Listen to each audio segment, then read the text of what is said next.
Now, I have a question about that really brings together each of the three steps of the proposed three-point solution: the Glass-Steagall implementation, the credit system, and then the large-scale projects, in particular NWAPA 21.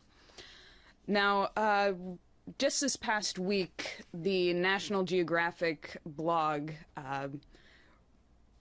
featured an attack on NWAPA, the North American Water and Power Alliance, the JFK-era mega project, which we've revised as a continental water and resource managing program. And the attack was written by an associate of the Nature Conservancy. And it begins by, reporting on a bunch of proposals to balance the water budget of the Great Colorado River, and basically goes after any and all proposals which don't fundamentally arise from the assumption that resources like water are finite, scarce, and that consumption by all means needs to be cut. Now, I'm very glad that you raised what you did at the outset of this webcast on the British monarchy and their repeatedly stated proposal to reduce the world population from 7 billion to 1, because when you look at this attack on NWAPA, and really our revival and improvement of the original NWAPA program, you look at the history of the Nature Conservancy and what they are. They were post World War II, in the post Hitler era. Eugenics became very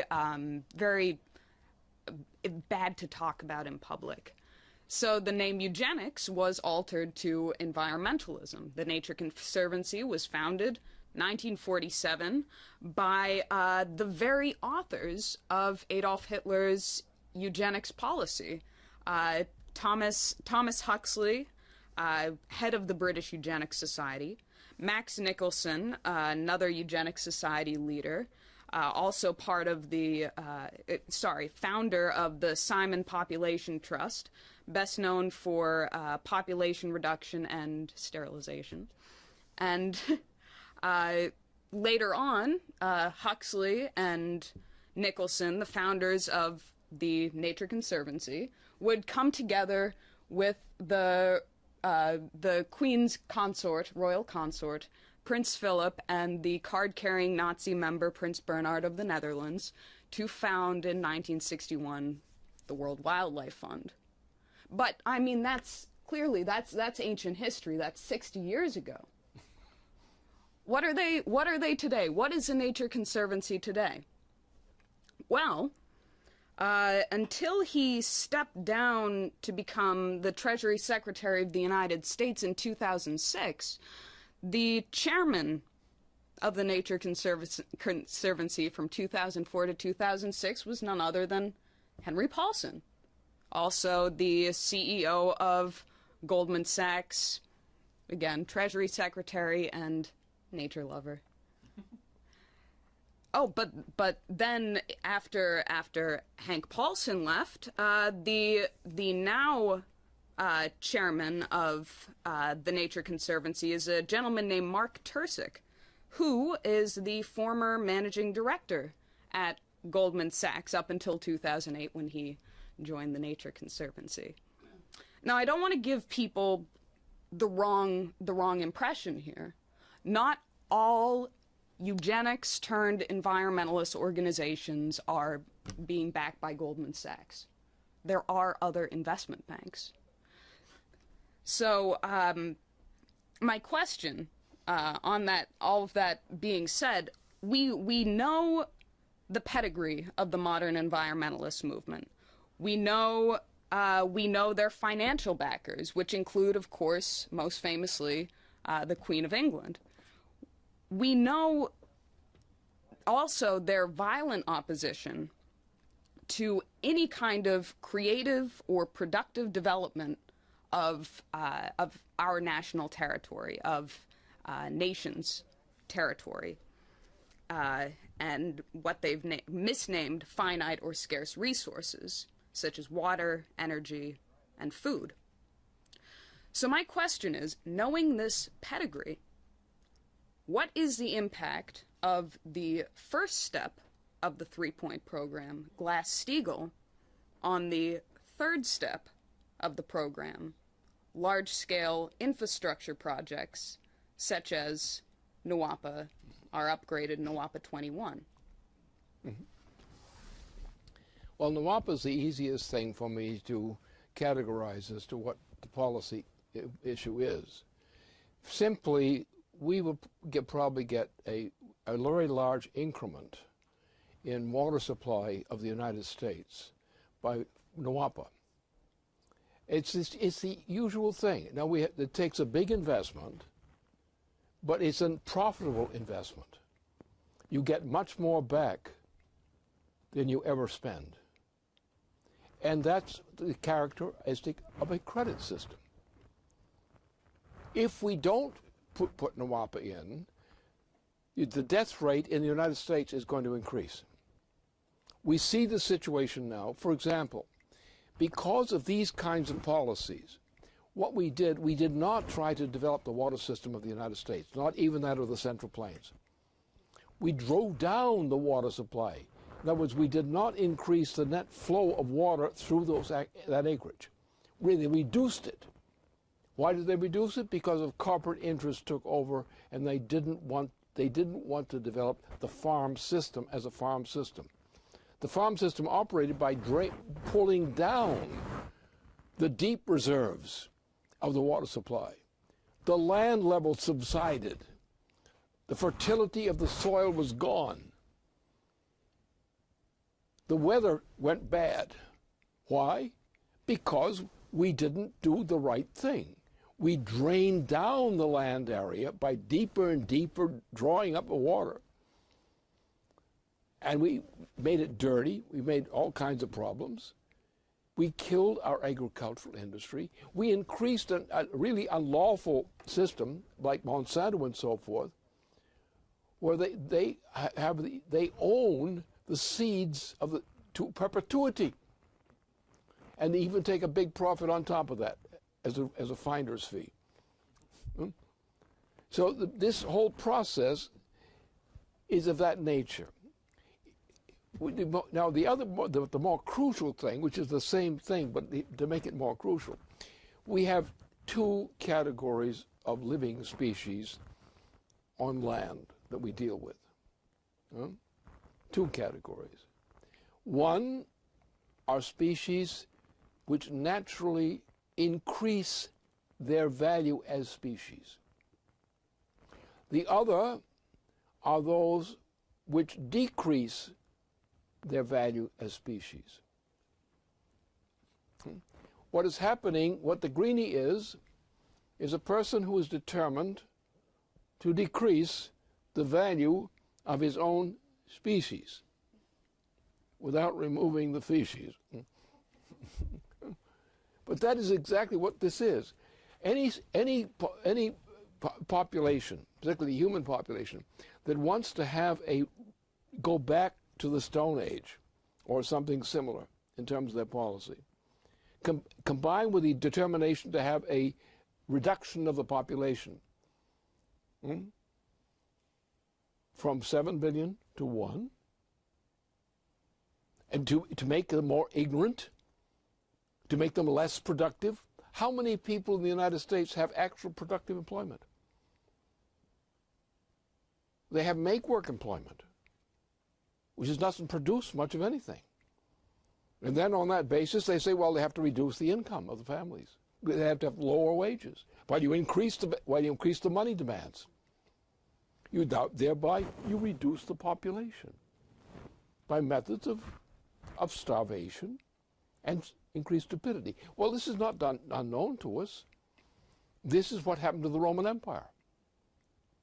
The Roman Empire, in the endeavor to maintain itself, destroyed itself. And it came back later as something else. Then we had something in the Greek-speaking area. They did the same thing. They went to hell the same way.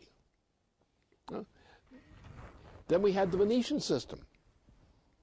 Now, the old Venetian system, which replaced these other previous systems of empire, caused the greatest deadly epidemic that mankind has ever had, that we know of. So the Venetian system was the most mass murderous of all up to that time. Then they came in with a new Venetian system. Now, the new Venetian system, which was based in the Netherlands, this system was first organized itself in big bands to destroy France. So the attempt of destruction, France had been the leading nation in economic capabilities in Europe. It had been absolute leading. Louis XI. And he had created, on the model of Charlemagne early, went by the Charlemagne model and built up a great France. So what happens? The new Venetian party destroys the efficiency of France with this foolish Louis XIV. Just a fool. And got into wars which just almost destroyed France. And France never fully recovered from what had been done in that operation. Then the same creatures, went out and invaded the British Isles, committed a great slaughter of the Irish and other such things. And out of that came the birth of a new system, a new monarchy, which became the British monarchy. And the British monarchy evolved to become to the British Empire. The British Empire was designed as an empire to be a world empire by the officer who actually organized that arrangement.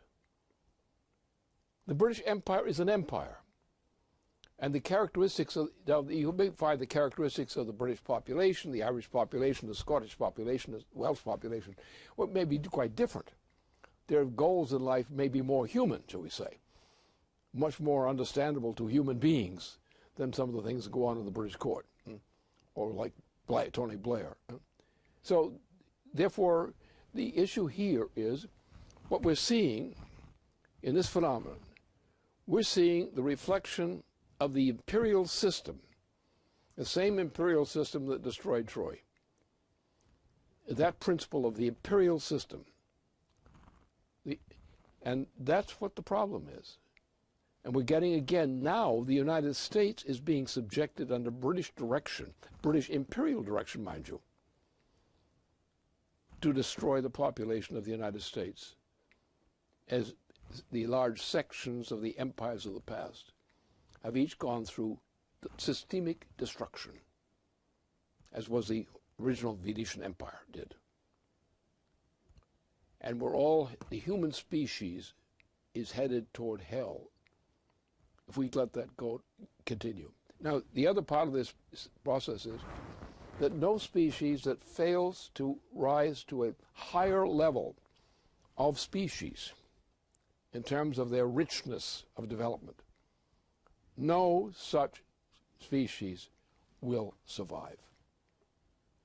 The whole system of the universe, whether just living systems or the human system as such, can survive without evolving to a higher form of life than it had been before.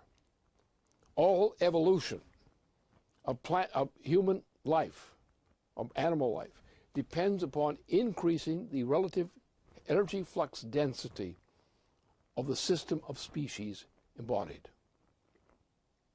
So therefore, what these poor fools are doing, the environmentalist is an idiot, but a dangerous idiot, who wants to kill his own species as much as possible.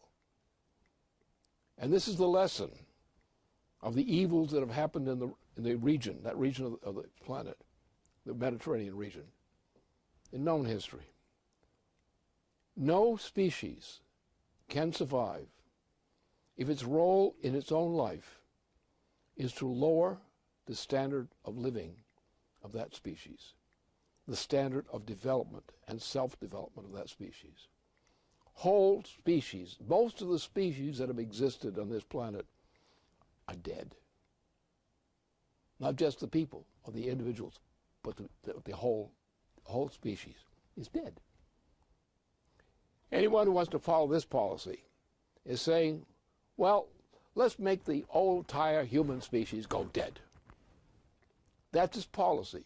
Now, I think the best thing we could do is declare people who have that belief clinically insane and put them under protection so they can no longer continue to harm themselves or others.